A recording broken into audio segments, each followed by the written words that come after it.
എന്തൊക്കെയാണ് സിദ്ധുവേട്ടനെ കുറിച്ച് പറയുന്നത് ബാലേ? ശിവാനി ദേഷ്യത്തിൽ ബാലയോട് ചോദിച്ചു. അവൾ പറഞ്ഞത് ശരിയാണ്.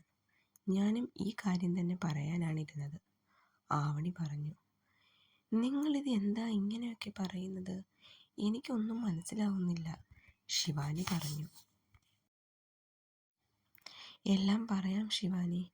അതിനു മുമ്പ് ബാലേ, നീ ഈ കാര്യം എപ്പോൾ അറിഞ്ഞു? ആര് പറഞ്ഞു? ആവണി ബാലയോട് ചോദിച്ചു.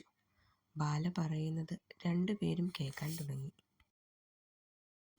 കുറച്ച് ദിവസം മുമ്പ് ശാലിനി എന്നെ നേരിട്ട് കാണണമെന്നും വളരെ അത്യാവശ്യ കാര്യമാണെന്നും പറഞ്ഞു വിളിച്ചു. എന്നാൽ ഞാൻ അവൾ വിളിച്ച ഇടത്ത് പോയില്ല. പിന്നെ ശിവാനിയുടെ അമ്മ ഹോസ്പിറ്റലിലായിരുന്ന സമയം നീ ജോലിക്ക് വന്നില്ലല്ലോ. അന്നൊരു ദിവസം ഞാൻ ജോലി കഴിഞ്ഞ് വരുമ്പോൾ അവൾ ബസ് സ്റ്റോപ്പിൽ വന്നു. എനിക്ക് അവളോടൊന്നും സംസാരിക്കാനില്ലെന്ന് പറഞ്ഞിട്ടും അവൾ പോയില്ല. ബാലയുടെ ചിന്ത അന്നത്തെ ദിവസത്തിലേക്ക് പോയി. നോക്ക് ശാലിനി, എനിക്ക് നിന്നോടൊന്നും സംസാരിക്കാനില്ലെന്ന് പറഞ്ഞിട്ടും നിനക്കെന്താ മനസ്സിലാകാത്തത്? എന്തിനാ ഇങ്ങനെ ശല്യം ചെയ്യുന്നത്? ബാല ദേഷ്യത്തിൽ ശാലിനിയോട് ചോദിച്ചു. അവൾ അതിന് ബാലയെ നോക്കി ഒന്ന് ചിരിച്ചു. എന്നിട്ട് ബാഗിൽ നിന്നും ഒരു പഴയ ന്യൂസ് പേപ്പർ എടുത്ത് ബാലയ്ക്ക് നേരെ നീട്ടി. ആ പേപ്പറിലേക്ക് നോക്കിയ ബാലയുടെ കണ്ണുകൾ മിഴിഞ്ഞു. നിന്റെ ഭർത്താവ് സിദ്ധാർത്ഥ മഹാദേവനും ഒപ്പം ഒരു പെൺകുട്ടിയും ഹോട്ടൽ റൂമിൽ നിന്നും പോലീസ് പിടികൂടിയതാണ്, ശാലിനി ഒരു പുച്ഛത്തോടെ ബാലയോട് പറഞ്ഞു. ബാല ആ ന്യൂസ് പേപ്പർ മേടിച്ചു ആ ഫോട്ടോയിലേക്ക് നോക്കി. അവളുടെ കണ്ണുകൾ നിറഞ്ഞു. അത് കാണെ ശാലിനിക്ക് താൻ എന്താണോ ആഗ്രഹിച്ചത് അത് നടന്നു എന്ന പോലെയായിരുന്നു. പിന്നെ ആ പെൺകുട്ടിയാണ് മാധു, ഈ നാട്ടുകാരിയാണ്. അന്ന് നിന്റെ ഭർത്താവ് ആ കേശവൻ്റെ മോനെ തല്ലിയതും ഇവൾക്ക് വേണ്ടിയാണ്. ഇവളെ അയാളുടെ മകൻ ശല്യം ചെയ്തു, അതിനാണ് അന്നത്തെ തല്ല്. ആ, നിന്റെ ജീവിതമല്ലേ, എനിക്കെന്താ. പക്ഷെ അറിഞ്ഞ കാര്യം നിന്നോട് പറയാതിരിക്കാൻ എനിക്ക് പറ്റില്ലല്ലോ. ഇത് കുറേ നാൾ കൊണ്ട് തുടങ്ങിയ ഇടപാടാണ്. നിന്റെ ലൈഫല്ലേ, എന്താ വേണ്ടതെന്ന് വെച്ചാൽ തീരുമാനിക്ക്. ശാലിനി അത്രയും പറഞ്ഞ് ഒരു വിജയച്ചിരിയും നൽകിപ്പോയി. ബാല ആവണിയോടും ശിവാനിയോടും പറഞ്ഞു നിർത്തി. എന്നിട്ട് ബാല അവളുടെ ബാഗിൽ നിന്നും ശാലിനി കൊടുത്ത ആ പഴയ ന്യൂസ് പേപ്പർ അവരെ കാണിച്ചു. എടി, ഈ പെൺകുട്ടിയെ എനിക്കറിയാം, ഞാൻ കണ്ടിട്ടുണ്ട്, ശിവാനി പറഞ്ഞു. എവിടെ വെച്ച്? ആവണി ചോദിച്ചു. ഇത് MK ടെക്സ്റ്റൈൽസിൽ ബില്ലിങ്ങിന് നിൽക്കുന്ന ചേച്ചിയാണ്. പിന്നെ ജിത്തുവേട്ടനൊപ്പവും ഞാൻ കണ്ടിട്ടുണ്ട്, ശിവാനി പറഞ്ഞു. അപ്പോൾ അവർക്കൊക്കെ ഈ കാര്യം അറിയായിരിക്കും. കാരണം സിദ്ധുവും ജിത്തുവേട്ടനും ഗോപുവേട്ടനും 4 വർഷങ്ങൾക്ക് മുമ്പ് ഈ നാട്ടിൽ വന്നവരാണ്. അവർ പണ്ട് മുതലേ നല്ല ഫ്രണ്ട്സാണ് എന്നെനിക്ക് അവരുടെ സംസാരത്തിൽ നിന്നും തോന്നിയതാണ്, ബാല പറഞ്ഞു. നീ ഈ കാര്യം അറിഞ്ഞിട്ടും ഇതുവരെ സിദ്ധുവേട്ടനോട് ചോദിച്ചില്ലേ? ആവണി ചോദിച്ചു. ഇല്ല, ബാല പറഞ്ഞു. എങ്കിൽ നീ ഇത് ഇന്ന് തന്നെ ചോദിക്കണം. ഇനിയും ചോദിക്കാതിരുന്നാൽ പറ്റില്ല, ശിവാനിയും അതിനെ ശരിവെച്ചു. ശാലിനി നിങ്ങൾ തമ്മിൽ ഒരു വഴക്കുണ്ടാവാൻ വേണ്ടിയാണ് ഇത് പറഞ്ഞത്. എങ്കിലും അതിലല്പം സത്യമുണ്ട് എന്ന് എനിക്ക് തോന്നുന്നു, ആവണി പറഞ്ഞു. അതെന്താ നിനക്ക് അങ്ങനെ തോന്നാൻ? ബാല ചോദിച്ചു. എന്നോട് ഈ കാര്യം പറഞ്ഞത് അനിയേട്ടനാണ്. നമ്മൾ എല്ലാവരും ഒന്നിച്ച് നിൽക്കുന്ന ഫോട്ടോ ഞാൻ അനിയേട്ടന് അയച്ചു കൊടുത്തു. അപ്പോൾ ഏട്ടൻ അത് കണ്ട് എന്നെ വിളിച്ചു. അപ്പോഴാ ഈ കാര്യമൊക്കെ ഞാൻ അറിഞ്ഞത്. നിന്നോടൊന്നും പറയണ്ടെന്നാണ് ഏട്ടൻ പറഞ്ഞത്. പക്ഷെ ശാലിനി പറഞ്ഞ പോലെ ഇത് കുറേ നാൾ കൊണ്ട് തുടങ്ങിയ ഒരു അടുപ്പമാണെങ്കിലോ? കാരണം ഇപ്പോഴും സിദ്ധുവേട്ടനും ഈ കുട്ടിയും പലയിടത്ത് വെച്ചും ഒന്നിച്ച് കണ്ടവരുണ്ട്.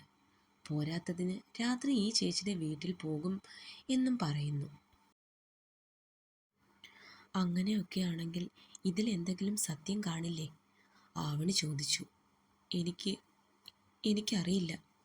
സിദ്ധു ഒരിക്കലും അങ്ങനെ ചെയ്യില്ല. ബാലയെല്ലാം കേട്ട് കരച്ചിലിൻ്റെ വക്കിലെത്തി നിൽക്കുവാണ്. കരയാതിരിക്കാൻ അവൾ പരമാവധി ശ്രമിക്കുന്നുണ്ട്. പക്ഷെ അവളെ ചതിച്ചുകൊണ്ട് ആ കണ്ണുനീർ തുള്ളികൾ ഒരു മഴ പോലെ പുറത്തേക്ക് വന്നു.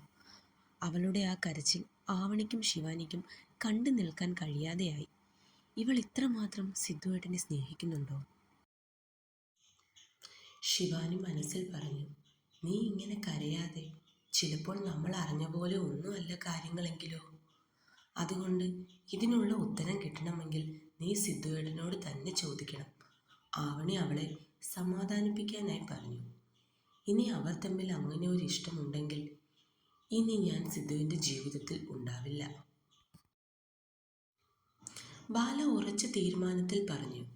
ശരിയാ, നിന്നെ വേണ്ടാത്ത ഒരാളെ നിനക്കും വേണ്ട. ഞങ്ങൾക്ക് നിന്റെ ലൈഫ് ആണ് വലുത്.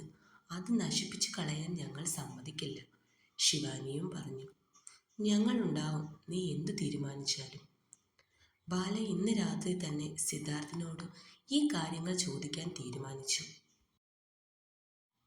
രാത്രി ഫുഡ് കഴിക്കാൻ ഇരിക്കുമ്പോഴും ബാല സിദ്ധുവിനോട് ഒന്നും മിണ്ടിയില്ല. ബാല കിടക്കാനായി റൂമിൽ വന്നു. സിദ്ധു ഫോണിൽ എന്തോ ചെയ്തുകൊണ്ടിരിക്കുവാണ്. എനിക്ക് ഇയാളോട് കുറച്ച് സംസാരിക്കാനുണ്ട്, ബാല അവനോട് പറഞ്ഞു.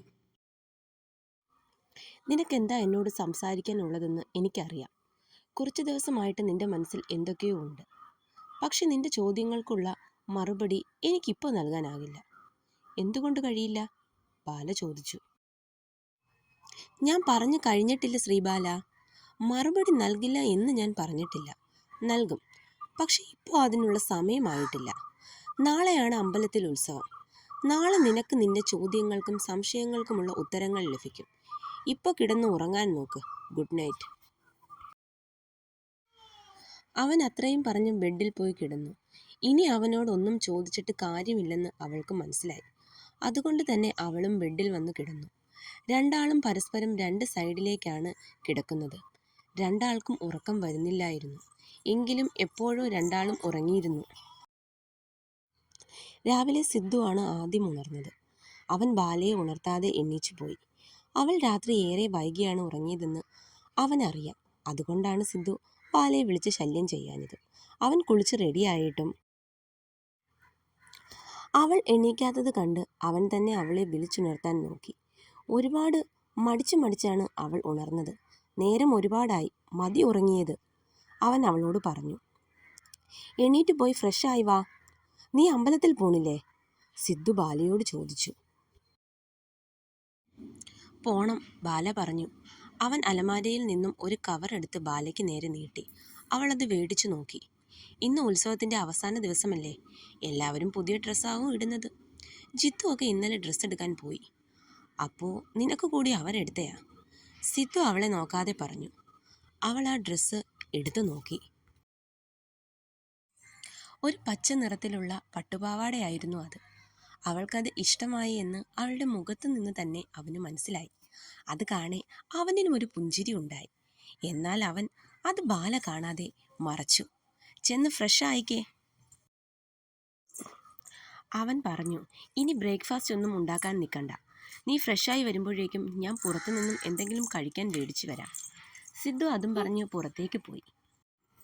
തുടരും. സ്റ്റോറി ഇഷ്ടപ്പെടുന്നുണ്ടെങ്കിൽ എല്ലാവരും ചാനൽ ഒന്ന് സബ്സ്ക്രൈബ് ചെയ്യണേ. അതുപോലെ എല്ലാവരും ലൈക്കും കമൻറ്റും ചെയ്യണേ.